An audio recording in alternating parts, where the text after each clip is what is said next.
नमस्ते।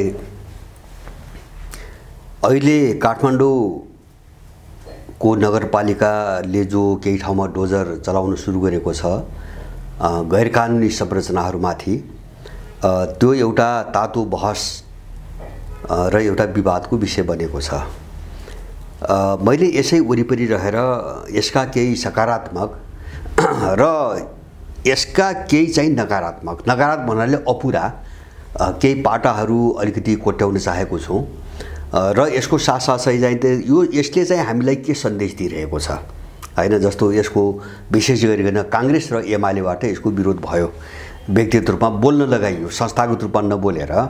जस्तो कांग्रेसका एकजना नेता बोले र उनले यो जो अवैध संरचनाहरू यो हटाउने काम जारी रह्यो भने गृहमन्त्रीले बन्दुक पनि चलाउन सक्छ भनी परोक्ष रूपमा धम्की दिए उनले हैन। अब एमाले केपी ओलीका सबैभन्दा निकट भनिने एकजना व्यक्तिले यसको विरोध गरे। अब मैले के बुझ्छु भन्छ भने अब यो जो विरोध हो, यो विरोध उनीहरूले त्यस्ता संरचनाहरूको आम्दानीबाट जो हिस्सा पाउँदै आएका थिए त्यो हिस्सा बन्द भयो। उनको तत्कालको विरोधको विक्षिप्तता त्यहाँ जोडिएको छ। अब उनले देशैभरि यस्ता चाहिँ अवैध कामहरू गराउँदै आएका छन्। जस्तो देशको यो जो व्यथिति छ, यो व्यथिति अरू कसैबाट भएको होइन, सत्तामा जो दलहरू छन् यिनैले चाहिँ अगाडि बढाएको व्यथिति हो र त्यसबापत उनले सबै ठाउँबाट कमिसन खाने गर्दै आएका छन्। र अब त्यसमा जो चाहिँ तपाईको अब चाहिँ असर पुग्यो, अब त्यसको प्रतिक्रियाका रूपमा उनीहरूले त्यो विरोध गरे। म यसलाई अलिकति पछाडि केही समय जोड्छु र अहिले जस्तो यो दृश्य देखिसकेपछि, जस्तो एउटा गैरकानुनी संरचनाहरू हटाउँदा विरोध गर्ने सम्मको यिनको स्तर, यिनको चरित्र हेरिसकेपछि अब हामीले राज्य के हो भन्ने कुरातिर बुझ्नको निम्ति अलिकति कोसिस गर्नुपर्छ। जस्तो समस्या यो मात्रै होइन, यो एकदम मामुली हो। मलाई लाग्छ यो कामबाट जो अहिले काठमाडौँ महानगरपालिकाले गरेको छ, यो कामबाट त्यति ठुलो कुरो हात केही पनि लाग्दैन हैन, केही पनि लाग्दैन। यो अलिपछि फेरि उल्टन्छ, किन व्यवस्था त्यही हो, प्रणाली त्यही हो, मान्छे यही नै हुन्, राज्य यही हो, अलिपछि केही उल्टिन्छ। तर मैले यसलाई अलिकति चाहिँ स्पष्ट पार्नको निम्ति जस्तो कांग्रेस र एमालेका मान्छेहरूबाट जो आपराधिक एउटा अभिव्यक्ति, जो घृणित अभिव्यक्ति आयो विरोधमा, अब यसका पछाडिको केही कुराहरू म यहाँ खोतल्न चाहेको छु। जस्तो यहाँको राजनीति हेरौँ हामी, जस्तो राजनीति एक ठाउँ मात्र होइन, जस्तो हामी राजनीति हेरौँ अहिले कस्तो छ भन्छ भने जस्तो अब चुनाव आयो, चुनाव चाहिँ घोषणा गरेका छन्। अब पैसा जोसँग छ टिकट पाउने त्यसैले हो हैन, किन यो सबै माफिया चुनावमा परिणत भइसकेको छ। पहिलेदेखि आज मात्र होइन, 5, 7, 8, 10 वर्ष अगाडिदेखि नै विभिन्न खालका चाहिँ माफियाहरूसँग पैसा खाने, करोडौँ पैसा खाने, त्यसपछि उनलाई टिकट दिने हैन, उम्मेदवारीको तपाईको टिकट दिने, जिताउने, मान्य बनाउने, मन्त्री बनाउने। अब यो कांग्रेसले पनि गर्यो, माओवादीले पनि गर्यो, एमालेले पनि गर्यो, अब के अरे चाहिँ तपाईको राप्रपाले पनि गर्यो, अनि पहिले कमल थापाको पालामा। अब मधेसवादीहरूको त पेसै त्यही हो। अब जस्तो चाहिँ राजनीतिक प्रणालीतिर चाहिँ तपाईको जस्तो चुनाव पुरै माफियाकरण भयो।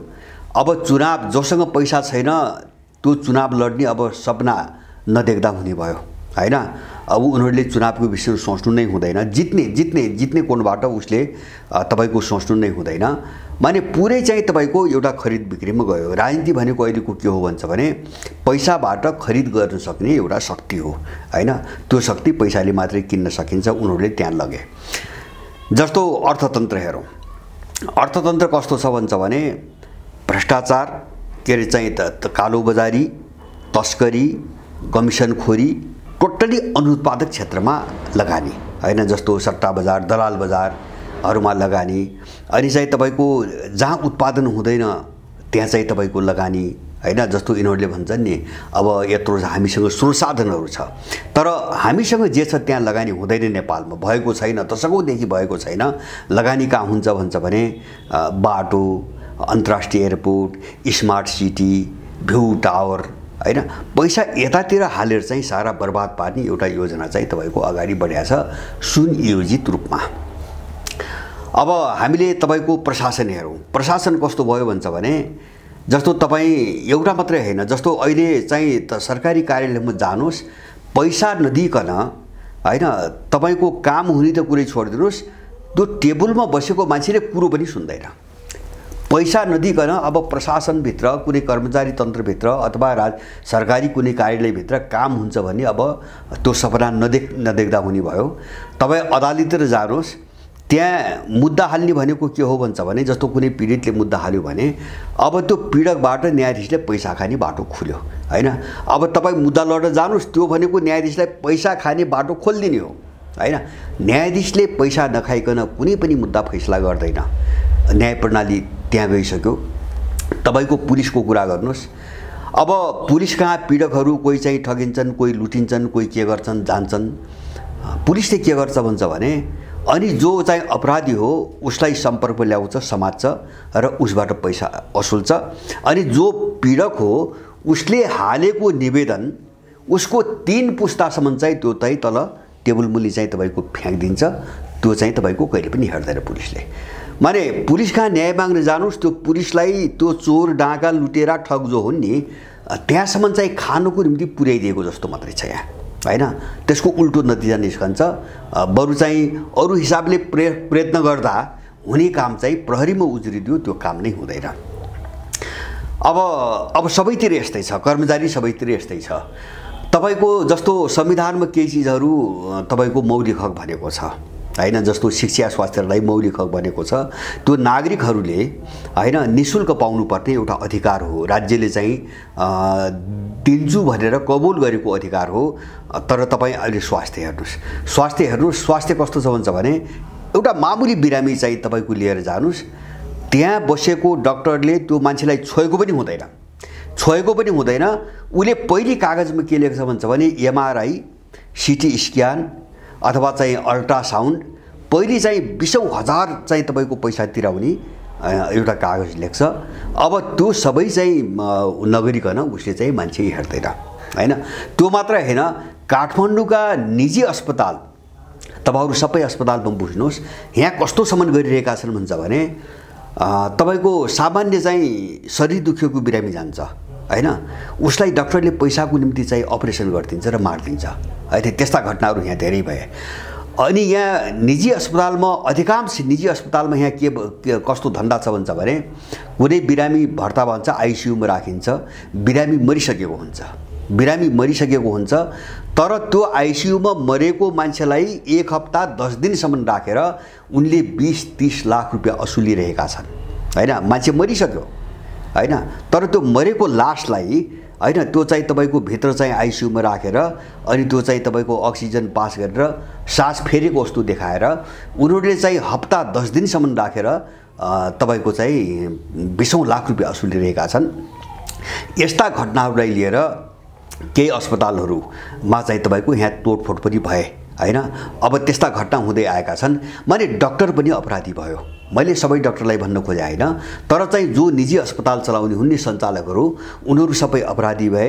डाक्टरहरू पनि ठुलो हिस्सा अपराधी भयो। तपाईको शिक्षा हेर्नुहोस्, शिक्षातिर यस्तो लुट छ कि तपाईको अब सामान्य मान्छेले पढाउन सक्ने सम्भावनै छैन हैन। अब चाहिँ मासिक चाहिँ 2-3 हजार त एकदम न्यूनतम साह्रै सस्तो बोर्डिङ हो अहिले।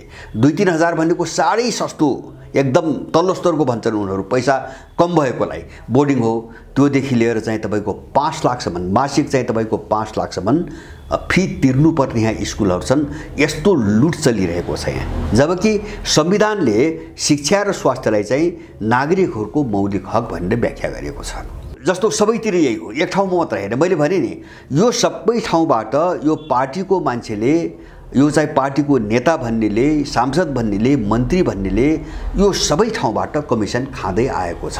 अधिकांश ठाउँमा त यिनकै लगानी छ। लुटेको सम्पत्ति जो देश लुटेको सम्पत्ति हो त्यो नै यिनीहरूले लगानी गरेर बसेका छन्। अब जसको लगानी छैन उनीहरूलाई सबै ठाउँबाट कमिसन आउँछ हैन।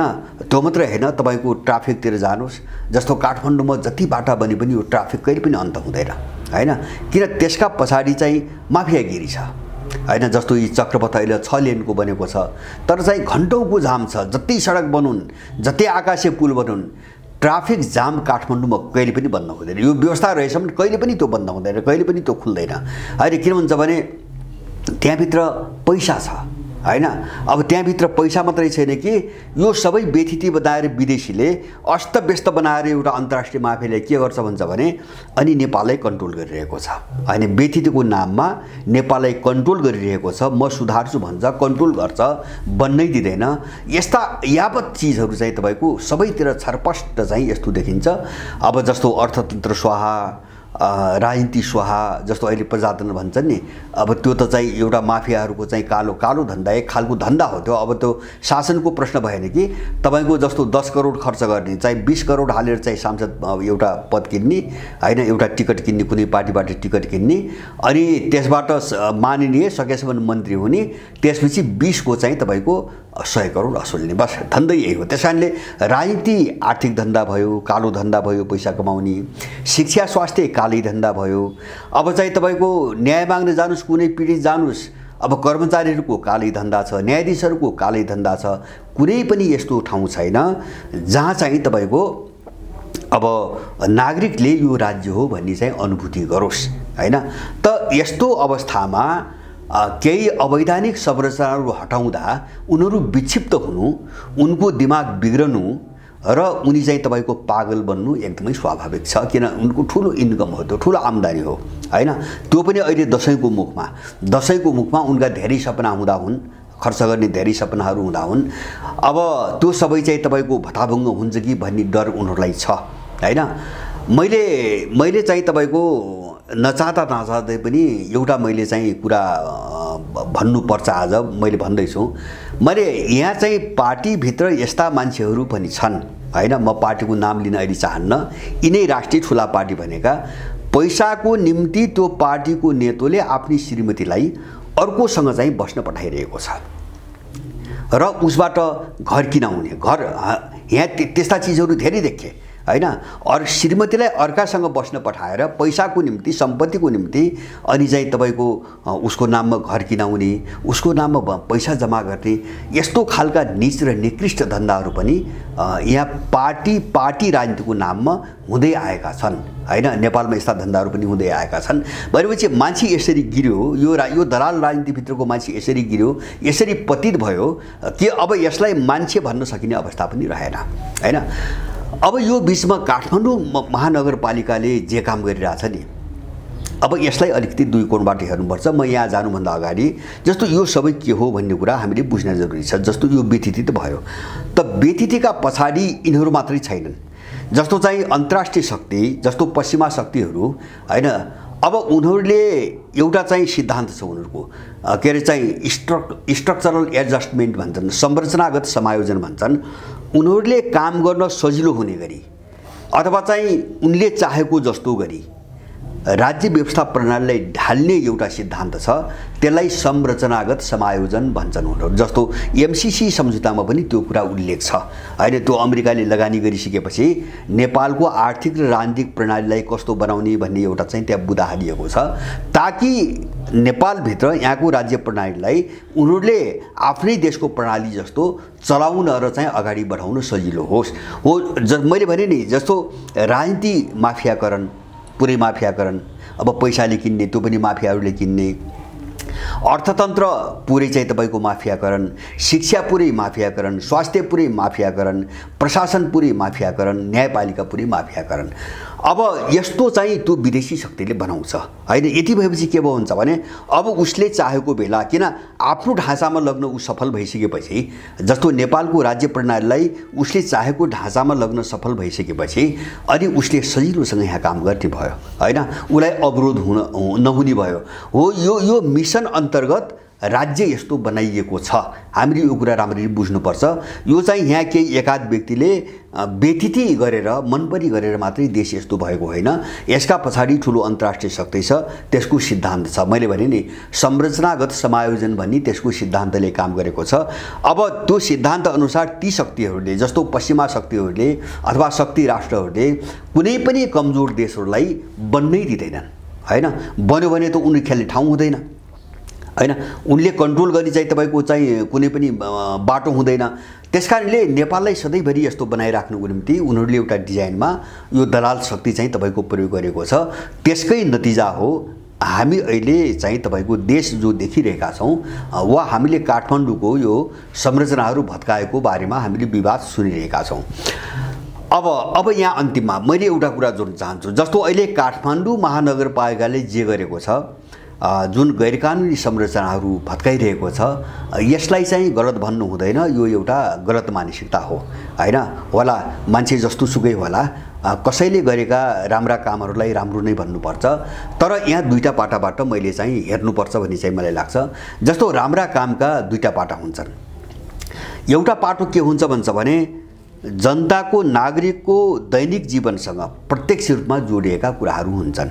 जस्तो शिक्षा, स्वास्थ्य, रोजगारी हैन। शिक्षा, स्वास्थ्य, रोजगारी अथवा बजारभित्रको चाहिँ एउटा चाहिँ कालो व्यापार, कालो धन्दा हैन, कालो बजारी भनौँ न। यो चाहिँ मान्छेहरूलाई, आम मान्छेलाई प्रत्यक्ष रूपमा मार पार्ने कुराहरू हुन्। जस्तो रोजगारी छैन, मान्छे चाहिँ मारमै पर्छ, पढ्न पाउँदैन मारमै पर्छ, उपचार गर्न पाउँदैन मारमै पर्छ। तपाईँ बजारमा जानुहोस्, अब 50 रुपैयाँ हाल्नुपर्ने चाहिँ सामानलाई तपाईको उसले 500 रुपैयाँ हालिरहेको छ हैन। कहीँ कानुन छैन, कसैले रोक्दैन। समस्याको यो एउटा पाटो हुन्छ। अर्को पाटो कस्तो हुन्छ भन्छ भने आम मान्छेको दैनिक जीवनसँग प्रत्यक्ष रूपमा जोडिएको हुँदैन हैन। तर एउटा प्रशासनिक सुधारको रूपमा त्यसको केही महत्त्व हुन्छ, जो अहिले काठमाडौँ महानगरपालिकामा भइरहेको छ। जस्तो अवैध संरचनाहरू हटाउने अथवा चाहिँ अब त्यस्ता ठाउँहरू सफा गर्ने आदि इत्यादि कुराहरू, यिनी कुराहरू चाहिँ तपाईको सुधारका काम हुन्। तर यी कुराहरू मान्छेको दैनिक जीवनसँग प्रत्यक्ष रूपमा जोडिएका कामहरू होइनन्। त्यसकारणले अब यहाँ मैले यो दुईटा कुरा किन उठाएँ त भन्छ भने कतिपय मान्छेहरूलाई चाहिँ जस्तो आम मान्छेले बुझ्दैन, सर्वसाधारणले बुझ्दैन, अनि चाहिँ उसको लाइफसँग जोडिएका, उसको जिन्दगीसँग जोडिएका कुराहरूप्रति मौन रहेर अथवा थाहा नपाए जस्तो गरेर अथवा यही व्यवस्थालाई समर्थन गरेर रूपमा एउटा राम्रो काम गरे जस्तो देखाउने, मूलभूत समस्यातिर तपाईको नजाने र मान्छेलाई चाहिँ बराल्ने, जस्तो समाधान नहुने कुरा, क्षणिक कुरा, अस्थायी कुराहरूमा मान्छेलाई बराल्ने। जस्तो मलाई के लाग्छ भन्छ भने नागरिक बलियो, सायद नागरिक बलियो यहाँ हुन्थ्यो, यो देशमा नागरिक बलियो हुन्थ्यो भने यो विथिति हुन पाउँदैन थियो हैन। जस्तो मान्छे शिक्षित हुन्थ्यो, पढ्न लेख्न निर्वाध रूपमा पाएको हुन्थ्यो, अथवा चाहिँ मान्छे आर्थिक रूपमा बलियो हुन्थ्यो, मान्छे रोजगार हुन्थ्यो भनेपछि यो बेथिति चल्दैन थियो। किन मान्छेलाई चारैतिर कमजोर बनाएर यिनीहरूले पराश्रित गराएका छन् प्रयोग गर्नको निम्ति हैन। जस्तो आर्थिक, राजनीतिक अथवा चाहिँ तपाईको रोजगारी सबै कोणबाट मान्छे यति कमजोर भयो, नेपालको मान्छेलाई यति कमजोर बनाइदिए कि दैनिक गुजारा गर्नको निम्ति पनि यिनीहरूप्रति आश्रित हुनुपर्ने एउटा बाध्यता आयो हैन। मान्छे त्यो कारणले यिनको पछि लागेको जस्तो गरिरहेको छ। एउटा व्यवस्थाको पाटोले पनि काम गरिरहेको छ। त्यसकारणले गर्दाखेरि यो चिजलाई, जस्तो यो व्यवस्था प्रणाली, यस्ता अपराधीहरू, सत्तामा बस्ने यस्ता अपराधीहरू, जस्तो चाहिँ तपाईको प्रशासनमा बस्ने अपराधीहरू, यिनलाई नियन्त्रण गर्ने एउटै मात्र उपाय के हो भन्छ भने नागरिक बलियो हुनु। त्यसकारणले त्यो नागरिक बलियो हुने पाटोमा काम गर्ने कि नगर्ने मैले उठाउनु खोजेको त्यो हो हैन। जस्तो त्यो भनेको के हो भन्छ भने अहिले त जस्तो स्थानीय एउटा स्वायत्तताको चाहिँ तपाईको उच्च व्यवस्था छ, स्वशासन छ, स्थानीय निकायलाई धेरै अधिकार छ। अब शिक्षा र स्वास्थ्य र रोजगारीमा हात हाल्न जरुरी छ। यदि साँच्चैकै कसैले काम गर्न चाहेको भने यहाँ प्रत्येक मान्छेले पढ्न पाउनु पर्यो हैन। तपाईको महिनाको चाहिँ तपाईको 10,000 फी तिरेर कसैले सर्वसाधारणले पढ्न सक्दैन हैन। त्यो त चाहिँ तपाईको कमजोरहरूलाई पढ्न नदिने नीति हो। यो मैले भने नि साम्राज्यवादीहरूको संरचनागत समायोजन अन्तर्गत जस्तो आम जो मान्छे हुन्छ नि, ठुलो समूह, त्यसलाई शिक्षाबाट पनि वञ्चित गरिदिने, स्वास्थ्यबाट पनि वञ्चित गरिदिने, रोजगारीबाट वञ्चित गरिदिने, अनि सबै क्षेत्र एउटा सानो एलिट हुन्छ, एउटा अभिजात तत्त्व हुन्छ, एउटा लुटेरो माफिया तत्त्व, सबै त्यसको कन्ट्रोलमा लैजाने। यो चाहिँ अहिलेको विश्व व्यवस्थाको आधारभूत सिद्धान्त हो, जसलाई उनीहरू नवोदारवाद भन्छन्, जसलाई उनीहरू विश्व व्यवस्था भन्छन्। त्यसको चाहिँ आम सिद्धान्त हो, सामान्य सिद्धान्त हो। त्यसैले गर्दाखेरि यहाँको मान्छेले पढ्न पाउने कि नपाउने हैन, हामी त्यहाँ जानु पर्यो हैन, जसलाई संविधानले मौलिक हक भनेको छ। यहाँको मान्छे बिरामी भयो भने उपचार गर्न कि पाउने कि नपाउने हैन। अनि चाहिँ तपाईको यी क्षेत्रमा भएका व्यथितिहरू रोक्ने कि नरोक्ने, त्यति मात्र हैन। मैले भन्छु जस्तो काठमाडौँ महानगरपालिकाले अब केही चाहिँ संरचना भत्काउन सुरु गरेको छ। काठमाडौँ उपत्यकामा जति यहाँ रोजगारी छ नि मलाई लाग्छ तपाईको नेपालीहरूभन्दा ठुलो सङ्ख्या इन्डियनहरूको छ। त काठमाडौँ महानगरपालिका भित्र हैन यसको अधिकार क्षेत्रभित्र यहाँभित्रको रोजगारीमा यहाँका नेपालीहरूले प्राथमिकता पाउने कि नपाउने हैन जानु पर्यो यहाँ अब हैन। मान्छे बेरोजगार छ, सडकमा हिँडिरहेछ, काम केही छैन, अनि अर्थतन्त्र सबै इन्डियनहरूको कब्जामा छ, इन्डियन मारवाडीहरूको कब्जामा छ, अरू इन्डियनको कब्जामा छ, अनि उनीहरूले सबै क्षेत्रतिर इन्डियाबाट मान्छे ल्याएर चाहिँ तपाईको काममा लगाएर छ। यहाँ नेपालीहरूलाई कामै दिँदैन। यस्तो चाहिँ तपाईको मनपरी यस्तो अत्याचार चाहिँ काठमाडौँभित्रै हामी देखिरहेका छौँ। त्यसकारणले नेपालभित्रको रोजगारीमा नेपालीहरूको प्राथमिक अधिकार, नेपालीहरूको अग्राधिकारको तपाईको एउटा नियम अगाडि बढाइदिने हो भने, कस्दिने हो भने मलाई लाग्छ काठमाडौँभित्र जो बेरोजगारीको अहिले समस्या छ यही महानगरपालिकाभित्रै यसमा चाहिँ तपाईको 2/3 यो समस्या समाधान हुन्छ। बेरोजगारीको 2/3 समस्या समाधान हुन्छ हैन, त्यो मलाई विश्वास छ। तर यसतिर यदि कसैले गर्दैन, जस्तो मैले भने शिक्षा माफियाहरूको हातमा गयो हैन, अब सर्वसाधारणको निम्ति छैन। स्वास्थ्य मैले भने यस्तो अचाक्ली छ कि मरेको मान्छेलाई चाहिँ तपाईको आइसियुमा राखेर पैसा असुल्ने हैन, जसलाई कुनै रोगै लागेको छैन पैसाको निम्ति अपरेसन गरेर मान्छे मारिदिने हैन। अब यसलाई चाहिँ एउटा दण्डित अपराध मानेर तपाईको त्यो शिक्षा चाहिँ सर्वसुलभ बनाउने कि नबनाउने हैन। दोस्रो कुरो सबै मान्छेको निम्ति त्यो सुलभ बनाउने कि नबनाउने, र तेस्रो चाहिँ तपाईको रोजगारीमा यहाँका बेरोजगार जो वास्तविक नेपालीहरू हुन् यिनको अग्राधिकार कायम गर्ने कि नगर्ने। तो यो तीनटा चीजमा यदि कुनै व्यक्ति मानुस यदि कुनै व्यक्ति भोलि पनि बोल्दैन रे हैन, यो नदेखे चाहिँ गर्छ भने त्यो मान्छेबाट धेरै आशा गर्नु हुँदैन। मैले यति कुरा जोड्न खोजेको किन भन्छ भने अब काम त राम्रो, जस्तो खराब मान्छेले पनि काम राम्रै गर्छ, आफूलाई स्थापित गर्न राम्रै गर्छ, तर त्यो राम्रो काम कतातिर गर्छ हामीले हेर्ने थियो। जस्तो राष्ट्रको निम्ति राम्रो काम उसले गर्छ कि गर्दैन, र नागरिकको निम्ति राम्रो काम उसले गर्छ कि गर्दैन, हामीले हेर्ने यति हो। हामीले हेर्ने मात्रै यति हो। जब देशले पनि चाहिँ तब राम्रो चीज केही पनि पाउँदैन, जब नागरिकले पनि चाहिँ तपाईको राम्रो चीज केही पनि पाउँदैन भने अब बाँकी गरिने राम्रो भनेको कसको निम्ति हो, त्यसले दिने के हो हैन। त्यसकारणले गर्दाखेरि जस्तो यहाँ दलालहरूले भन्छन् नि, यहाँ जस्तो नबुझ्ने मान्छेलाई बेवकुफ बनाइरहेछन्। जस्तो आर्थिक लगानी हैन, जस्तो चाहिँ के अरे चाहिँ तपाईको विकास निर्माण भने, जस्तो अहिलेको बजेटमा विकास निर्माण भनेर बजेटको चाहिँ 21% रकम छुट्याएको छ। 21% रकम विकासमा छुट्याएको छ। अब त्यो ऋण अनुदान अथवा यहाँ भित्रको राजस्व जहाँबाट यिनीहरूले ल्याउन् 21% रकम छुट्याएको छ। अब त्यो 21% रकम कहाँ छ त लगानी हुन्छ भने भौतिक पूर्वाधार, यिनको शब्द भौतिक पूर्वाधार है। त्यो कहाँ बनिन्छ भने जस्तो पुल पुलिसा, बाटोघाटो, अन्तर्राष्ट्रिय विमानस्थल, यिनले रेलका कुरा गर्छन्, अथवा चाहिँ तपाईको के अरे स्मार्ट सिटीका कुरा गर्छन्, अनि भ्यू टावरका कुरा गर्छन्। यस्तै चिजहरू जो पुरै अनुत्पादक छन्, जसले उत्पादन दिँदैनन्। अब यस्तो किन यिनले गरिरहेछन् भने त्यो अरूको निम्ति गरिरहेछन् हैन, नेपालीले यो बुझिरहेको छैन। जस्तो अन्तर्राष्ट्रिय एयरपोर्ट मैले भने नि अब कृषिमा चाहिँ बजेट कति छ 2.5% जम्मा टोटल बजेटको। जस्तो कृषि प्रधान देश हो, यत्रो चाहिँ तपाईको स्रोत छ हामीसँग, यसमा बजेट छुट्याइएको 2.5%, त्यसको पनि त्यो 2.5% को पनि यिनले 95% हिस्सा भ्रष्टाचार गरेर खान्छन् हैन। कहीँ पनि लाग्दैन, कहीँ पनि चाहिँ उत्पादनमा लगानी कहीँ पनि छैन। जब उत्पादनै छैन देशमा हैन, जब हामी कहाँ केही चिज उत्पादनै हुँदैन भने अब त्यो भौतिक पूर्वाधारको जो विकास हुने त्यो कसको निम्ति, त्यो अरूको निम्ति। हामीले बुझ्ने त्यो अरूको निम्ति। जस्तो अन्तर्राष्ट्रिय एयरपोर्ट कसको निम्ति, त्यो अन्तर्राष्ट्रिय माफियाहरूको निम्ति। उनले यहाँ जो चाहिँ कालो धन्दा गर्न आउँछन् नि हैन, जस्तो नेपाललाई त उनले हब बनाएका छन् हैन, आफ्नो केन्द्र बनाएका छन्। जस्तो अन्तर्राष्ट्रिय एयरपोर्ट अन्तर्राष्ट्रिय माफियाहरूको निम्ति हैन। जस्तो यिनले रेलका कुरा गर्छन्, रेल के को निम्ति हैन, बाहिरबाट सामान ल्याउनुको निम्ति। हामी कहाँबाट पठाउने केही पनि छैन। जस्तो तपाईको स्मार्ट सिटी कसको निम्ति, स्मार्ट सिटी जसले लुटेर पैसा जम्मा गरेको छ उसलाई मोज मस्ती गर्न, उसलाई भोगविलास गर्न सबै सुविधा भएको ठाउँ चाहियो, स्मार्ट सिटी त्यसको निम्ति। तर यिनले चाहिँ तपाईको कृषिको कुरा गर्दैनन् हैन।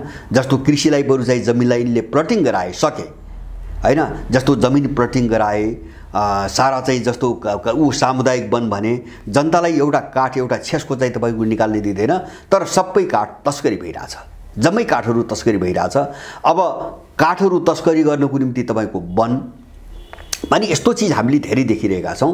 त्यसकारणले गर्दाखेरि हामी जब नागरिक चाहिँ बलियो बन्ने अथवा नागरिक आत्मनिर्भर हुने बाटोमा हैन, ऊ बलियो हुने, उसले अधिकार प्राप्त गर्ने र ऊ आत्मनिर्भर हुने बाटोमा जब कुनै काम हुँदैन भने त्यो काम देश र जनताको निम्ति गरिएको हुँदैन हैन।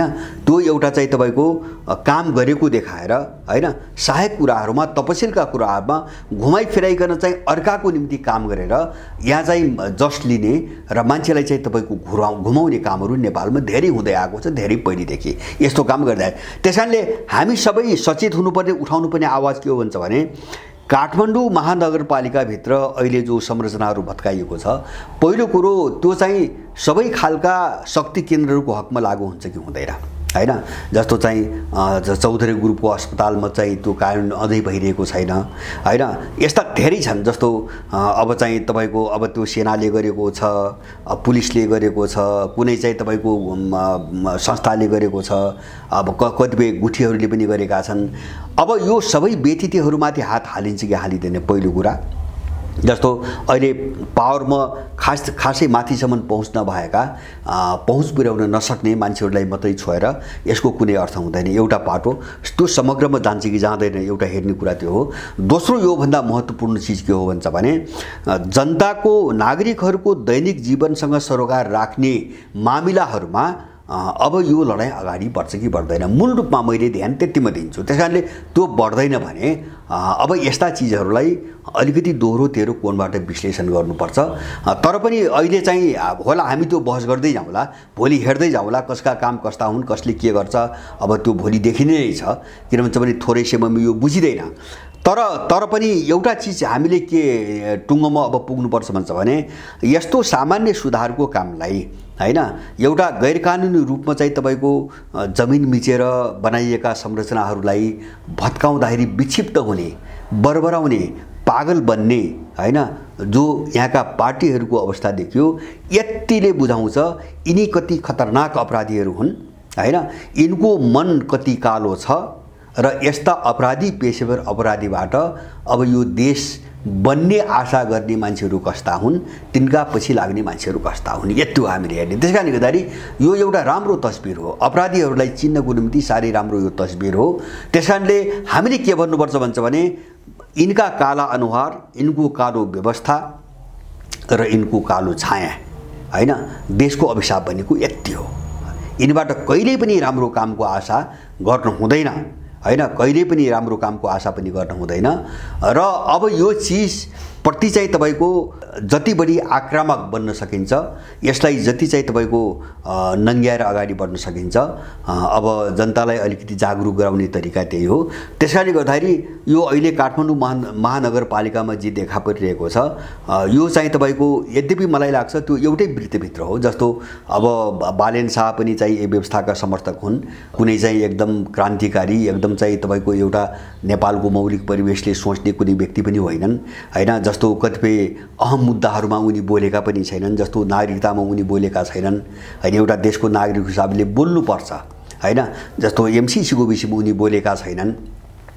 अब विदेशीहरूको यत्रो ज्यादा चारित्र त्यसमा उनी बोलेका छैनन्, यस्ता धेरै मान्छे बोलेका छैनन्। त्यसकारणले गर्दाखेरि मूलभूत समस्याको विषयमा कसको भूमिका कस्तो हुन्छ मान्छेलाई जाँच्ने तरिका त्यही हो।